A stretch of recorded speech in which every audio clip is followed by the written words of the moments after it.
Otep à tous, bien-aimés frères et sœurs.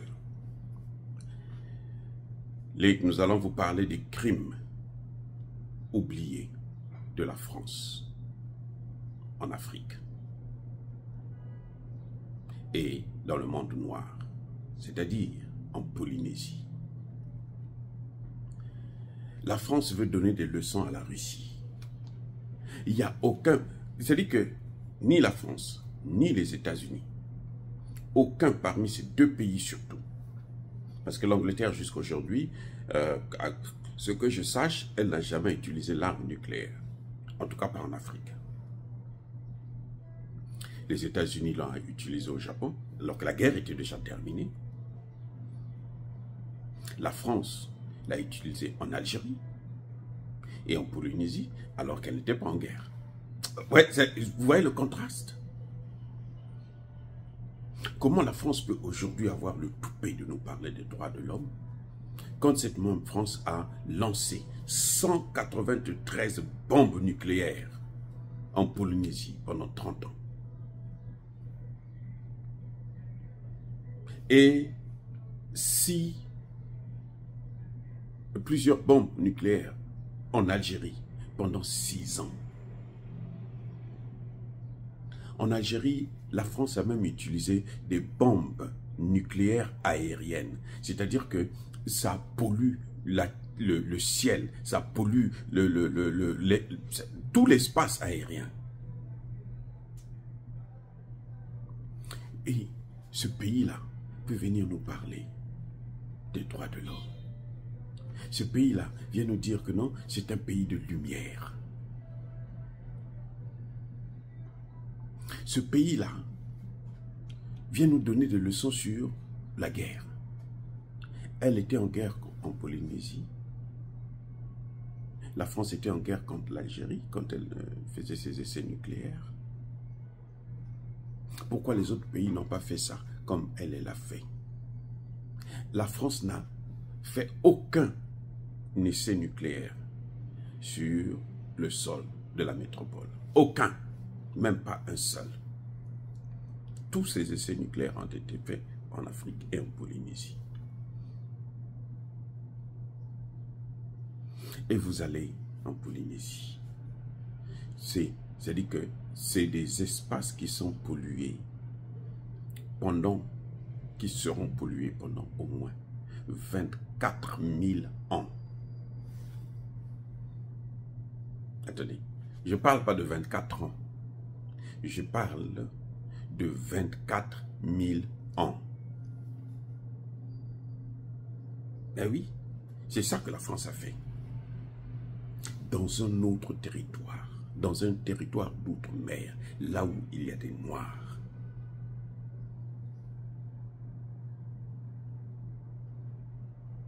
Mais regardez ce que la France fait en Calédonie.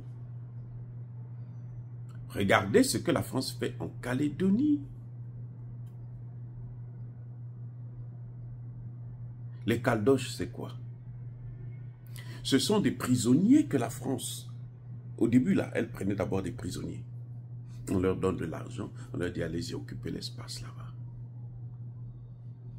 Depuis un certain temps, depuis qu'après les accords de Matignon et les accords de Nouméa, en 98 ou 98, 88, la France n'a pas cessé de prendre une masse de Français pour les envoyer là-bas. Aujourd'hui, la population est 50-50. Parce que la France ne veut pas que ce pays puisse avoir son indépendance. Que ces Noirs puissent être libres. Parce que la France veut exploiter le nickel. Parce que la France veut avoir un œil dans le Pacifique. La France parle de souveraineté en Ukraine. Oh, la souveraineté, c'est en Ukraine. Là, la France booste son torse, gonfle les muscles. Elle montre qu'elle est aussi une puissance nucléaire. Parce que l'Ukraine doit avoir la souveraineté. Mais, comment vous appelez ça? En Calédonie, nos frères ne demandent que l'indépendance. On a dit à la France, repars avec tes biens, repars avec tes richesses, repars avec ton argent. C'est ça ce que disent les Calédoniens. Repars avec ton argent, nous on s'en fout de ton argent. Elle a fait ce qu'on appelle le grand remplacement. Et ceux qui viennent là, ils maltraitent les autochtones, nos frères et sœurs. Non, ça doit s'arrêter. C'est pour ça que l'Afrique doit s'organiser maintenant pour prendre ses responsabilités.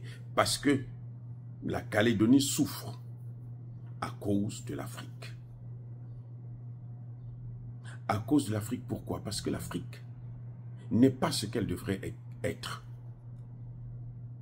Pourquoi les Français interviennent en Ukraine?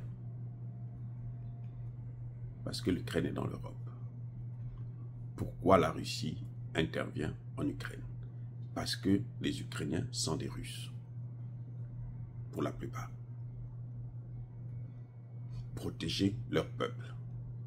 Vous voyez Piotr Tolstoï, là, le vice-président de la Douma, son père a été le maire de l'Ukraine, de Kiev.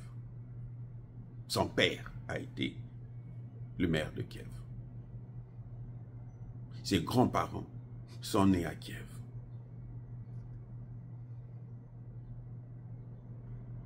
Donc, ils interviennent parce que ce sont leurs frères. Et ils ne veulent pas que leurs frères puissent aller dans les mains de l'OTAN. Que l'OTAN puisse venir chez leurs frères placer des bombes comme ils le font. L'OTAN va au Rwanda, donne des armes à Kagame pour attaquer le Congo et pour envahir l'Afrique centrale. Cette fois-ci, on voit bien. Donc la faiblesse de l'Afrique est à l'origine de beaucoup de problèmes dans le monde. La France a une partie des Comores. Elle a occupé une partie de Madagascar. La France occupe la Guyane. La France occupe la Martinique, à Calédonie. Mais elle le fait parce que eux n'ont pas de répondant. Leur frère, celui qui devrait les protéger, leur père, leur mère, l'Afrique, d'où ils viennent tous, ne prend pas ses responsabilités. Les amis, l'Afrique doit commencer à se lever. C'est pour ça que nous souffrons quand on voit Sonko et Diomaye Faye se pencher vers les Occidentaux pour sauver la CEDEAO qui appartient aux Occidentaux, au lieu de sauver l'AES qui leur appartient. Comme Senghor l'avait fait en son temps, il a sacrifié l'Afrique pour son pouvoir. Où en est-il? Est-ce qu'il est parti avec le Sénégal? Est-ce qu'il est mort avec l'Afrique? Non. Donc les Africains doivent se réveiller pour prendre leurs responsabilités.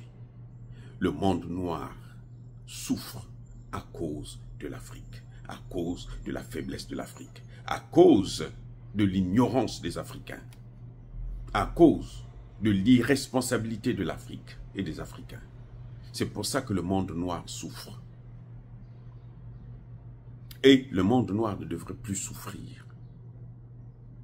Parce que le monde noir a tout pour nourrir tous les noirs du monde entier. Puisqu'on peut nourrir le monde. C'est nous qui avons développé le monde. Que ce soit les États-Unis, que ce soit l'Europe, ils se sont développés avec quoi? Mais c'est avec les matières premières qui viennent d'Afrique. La Chine s'enrichit là avec quoi? Les matières premières qui viennent d'Afrique. Surtout. Ben oui, c'est ça le problème. Donc l'Afrique doit se lever pour prendre ses responsabilités et prendre sa place. Pour protéger le monde noir. Tous les noirs du monde entier, y compris aux États-Unis d'Amérique. Dire cela, c'est inciter à la haine ou à la violence. Non. Yaba Kolervé, Yamalembe. Encore une fois de plus, bien-aimés frères et sœurs, Soyez bénis, abondamment bénis par le Dieu des Kémites et par nos ancêtres angélisés. Mais que tous ceux qui persécutent le continent africain, le pillent et le déstabilisent, qu'ils soient noirs, blancs, chinois, arabes, juifs, indiens ou qui qu'ils soient punis, maudits, foudroyés, neutralisés, écrasés, effacés par le Dieu des Kémites et par nos ancêtres angélisés. Vive l'Afrique éternelle, j'ai dit et j'assume.